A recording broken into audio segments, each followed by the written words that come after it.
E aí pessoal, novamente estamos aqui e agora vamos falar sobre raiz quadrada, certo? Raiz quadrada, cúbica, raiz enésima, todo tipo de raiz. Então vamos lá, separei aqui alguns exemplos do que a gente tem mais frequência para estudar, legal? Começando aqui do primeiro, nós vamos ter aqui o seguinte. Veja que nós temos uma raiz cúbica de 2 vezes uma raiz cúbica de 4, certo? Esse processo da multiplicação, que também acontece na divisão, é bastante simples. Quando você tem uma raiz, né, um radical, que o índice é igual e tem uma multiplicação, é muito fácil. Mantém a mesma raiz, certo? Ah, professor, só isso? É muito simples. Mantém a mesma raiz, certo? Radical, no caso. Temos aqui o radical com o índice 3, que se torna uma raiz cúbica, né? Então, permanecemos com ela e agora nós fazemos 2 vezes 4. Multiplicação dos dois números aqui dentro.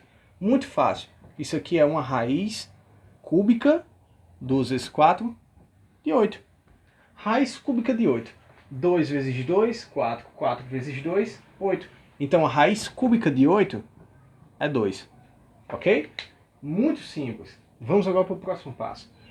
Aqui nós temos uma raiz quadrada elevada a 2, certo? Aqui vem aquela velha dica de que muitos professores dão, de que você vai cortar o expoente pela raiz, beleza? Você pode sim fazer isso, mas preste atenção.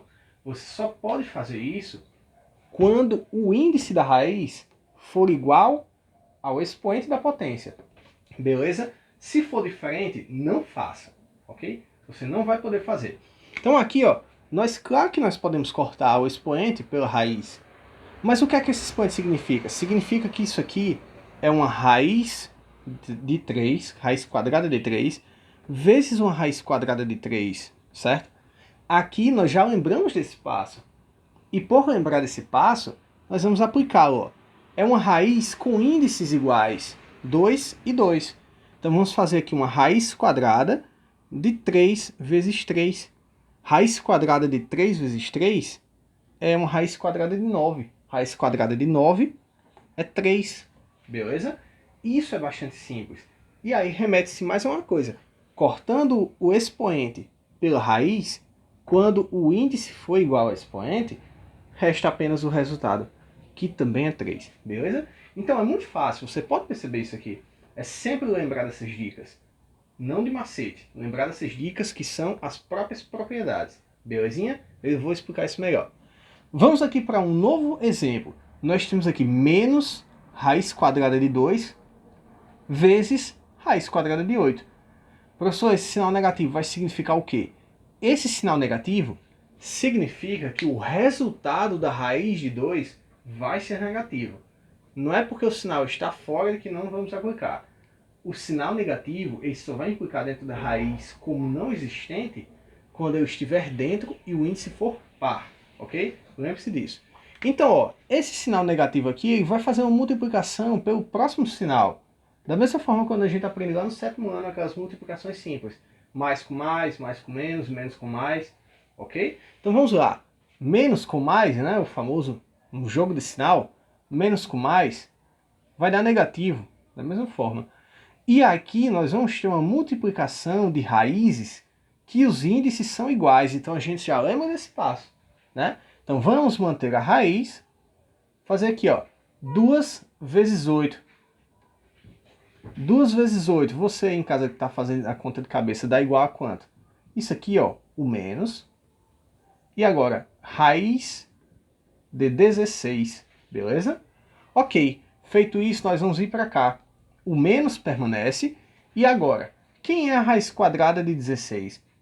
Lá pelo que eu coloquei nos stories, tem uma coisinha muito bacana que se chama módulo. Só que eu não escrevi a palavra módulo. Eu escrevi como mais ou menos. Porque tanto o resultado pode ser positivo quanto pode ser negativo. Então, isso aqui é menos. Abre um parênteses para ficar bonitinho, arrumadinho. Mais ou menos. Raiz de 16 dá 4. Então, fica nesse esquema. Ok? Isso é um processo muito simples. Professor, pode deixar assim? É uma resposta correta, mas nós podemos ainda melhorar um pouco mais. Mas se fosse melhorar isso aí, de toda forma, nós iríamos ter um resultado mais ou menos 4. Ah, mas por quê? Porque menos com mais dá menos. E menos com menos dá mais. Então daria a mesma coisa. Beleza? Simples. Vamos passar para o nosso último passo, que talvez seja um dos mais complicados para a galera, né? Um dos mais abstratos. Não é tão difícil. Isso é muito simples. Veja só. Nós temos aqui uma raiz de raiz, né? Parece complicado, mas não é. Veja só. Nós temos uma raiz quadrada de uma raiz cúbica. Ah, muito complicado. Mas não é, veja só. Quando isso acontece, significa que, lembrando que aqui o índice é 2, significa que você vai multiplicar os índices, o 2 pelo 3. E aí você vai construir uma nova raiz. Vem aqui, ó. Raiz, o quê? 2 vezes 3, 6. Raiz sexta de quem? 32, né? É claro que se a gente for calcular isso daí, não vai dar uma raiz inteira, ok? Isso aí, o cálculo agora não é interessante pra gente. O interessante pra gente agora é aprender a manipular essas propriedades. Quando você conhece a propriedade, não existe dica que vá substituir o seu conhecimento. Quando você conhece as propriedades, você consegue fazer qualquer questão sem preocupação, certo? Porque ali não vai ser uma questão de você encontrar o resultado logo de cara.